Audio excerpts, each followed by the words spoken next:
Hello, hello. Hope everyone's having a lovely day today. And we are going to be doing something rather, a little bit different, a little fun, since we're starting out the new year and everything. And we are going to be talking about some, really interesting topics that aren't really brought up too much when it comes to just competing, not only in Tekken, but other fighting games in general. And to help me out with this, I have Anya here with me. Hello. And so, what we're going to be talking about today is going to be, just simple, guides and concepts on, when it comes to traveling or going to locals or anything along those lines. So, if you want to maybe introduce yourself a bit on, how long you've been competing, everything along those lines.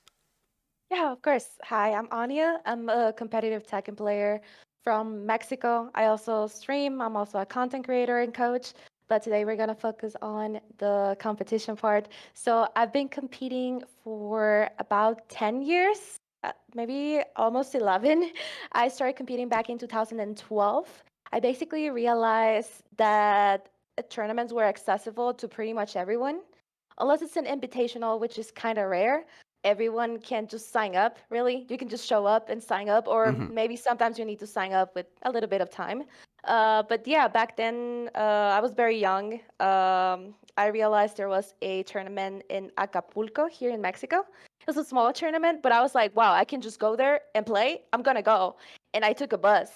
Um, and it was around 24 hours on that bus from my from my country, not my country, my state, which is Nuevo León in Monterrey. That's where I was born. All the way to Acapulco, which is more in the south of Mexico. I was born more in the north. So it was like 24 hours on that bus. I got there, I competed. I didn't do too well. Honestly, I didn't go O2 that first time, but I went O2 plenty of times before I started actually winning or like, having good tournament runs. That's So that's definitely, yeah, that's definitely how it is. Like, especially going with yeah. stacked, because I'm assuming this was back in Tekken Tag 2, or was this Yeah. before? This was I Tag 2? started I started Tag 2 2012. Okay. Yeah, definitely Tag 2 was just a really hard game, just because so many people were like already like accustomed to Tekken, and then just how it's definitely a lot harder game to get into and everything along those lines. So I guess with that, going from there, what was your most memorable place that you probably went out to travel to go compete, whether it was like a really big tournament or just like your first local that you remember, anything along those lines? Oh my God. It might have been the first time I went to Evo back in 2019. That was amazing. I was actually sponsored to go to that one. I want to give a brief shout out to Cherry Genix and E5 Pass. They help out with visas for foreign players. Oh, Because okay. I live in Mexico, I need a visa to go to Hmm. the US. So she actually helped me out to get my visa, and E5 Pass helped me out to travel to that one Evo, and it was a great experience for me. Okay, okay. Yeah. And cuz I know you mentioned where you're at now. Was it really hard when Tekken 7 coming out to find tournaments around your location, or is that something that maybe you want to like host tournaments for people in the future or anything along those lines? So I've been at TO for about 8 years. Mhm. Right now, I host at least two tournaments a week for a variety of games. But those are online mostly. The offline scene in Mexico is almost non-existent. There are not really like locals in many places, if any. So I do help out with like the our bigger events or majors. I say majors because it's like maybe up to 40 people in the biggest tournament. Okay. Like they're not like we don't have like tournaments with like hundreds or thousands of people like Mhm. y'all do in the US. But yeah, I normally like the offline tournaments like Thunderstruck is our biggest one. I'm the TO for that one, the lead TO for Tekken.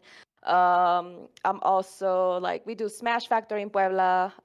I also help out with that one, and those tournaments that they might come out in different states here in Mexico, I just go and I TO for it for most of them. So that's pretty much how it is here in my country.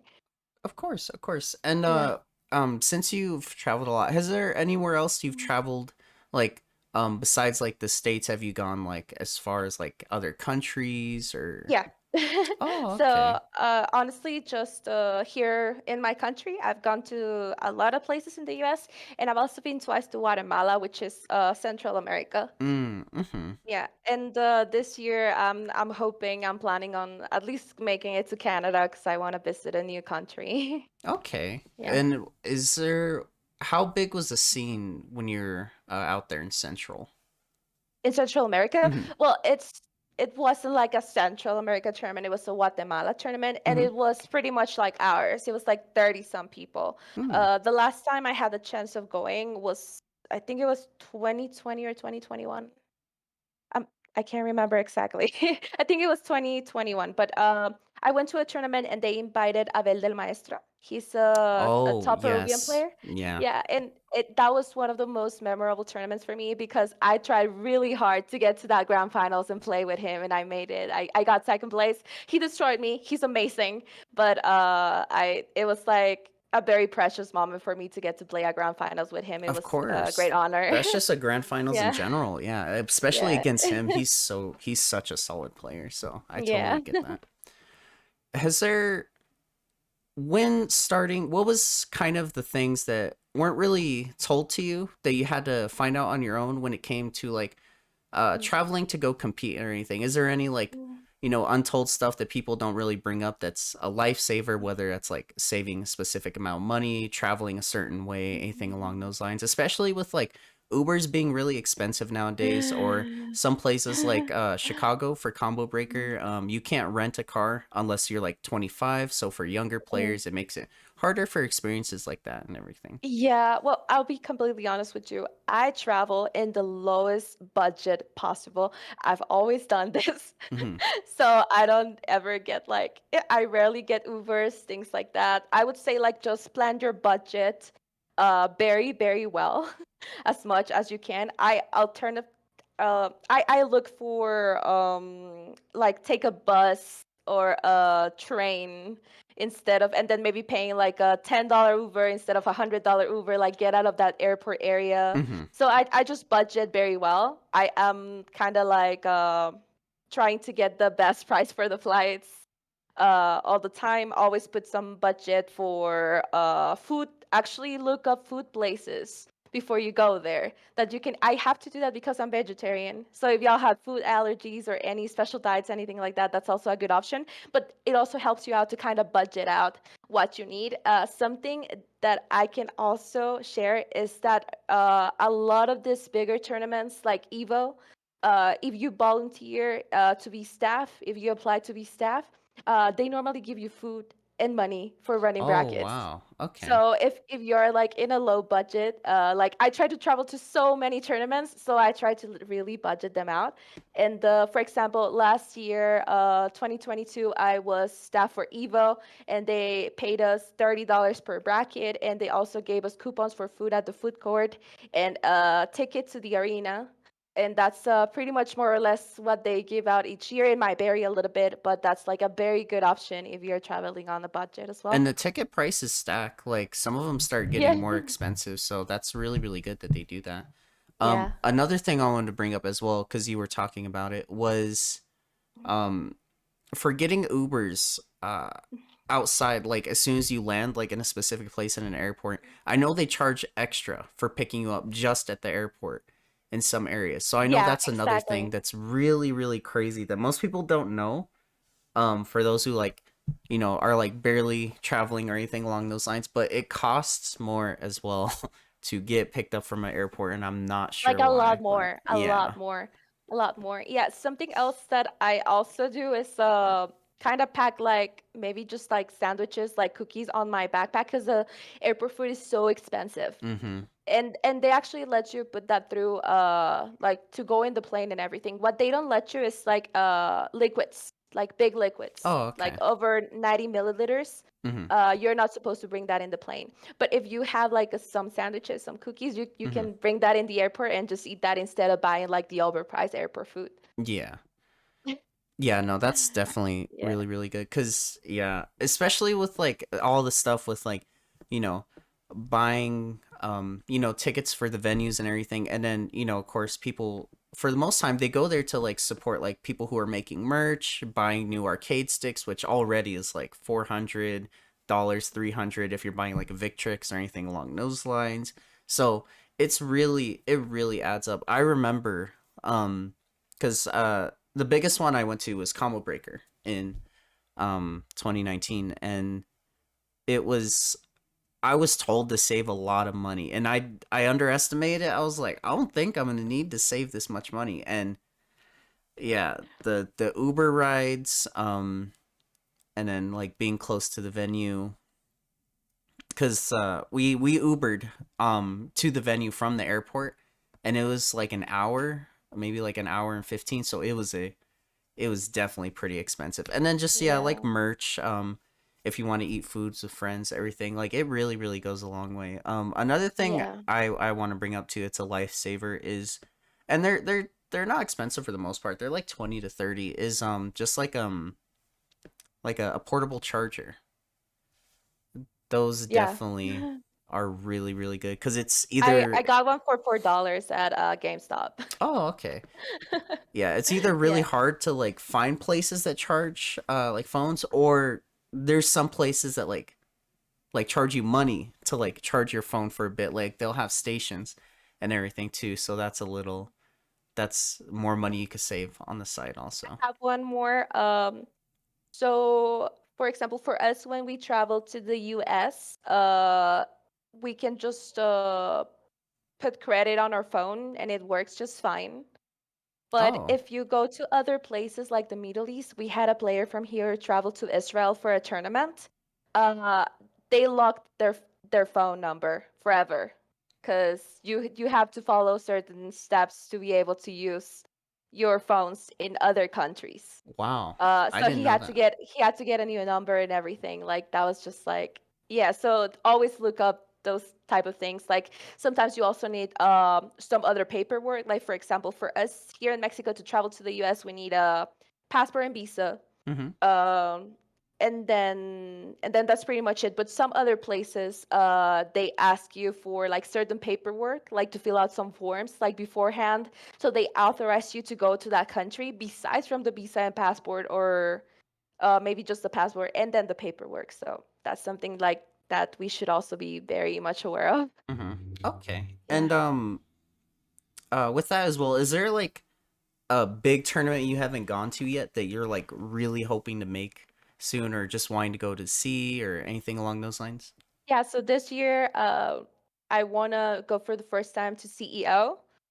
Mhm. Um, and I'm also gonna go to Frosty's next month. I already Oh, have that plan already, but I'm hoping I can also make CEO this year. okay. And And that's yeah, Frosty's and CEO. Wow. That's yeah, yeah, those are two really big events, so. yeah, And yeah. then with that do you have any recommendations, cuz I know a lot of people as well who are either like along the same sponsor, same team, or just, close friends with people. They will split like a hotel room or Mhm. anything along those lines. Do you have anything like that that people really don't talk about? Or, for example, even just like splitting an Uber and stuff along those lines?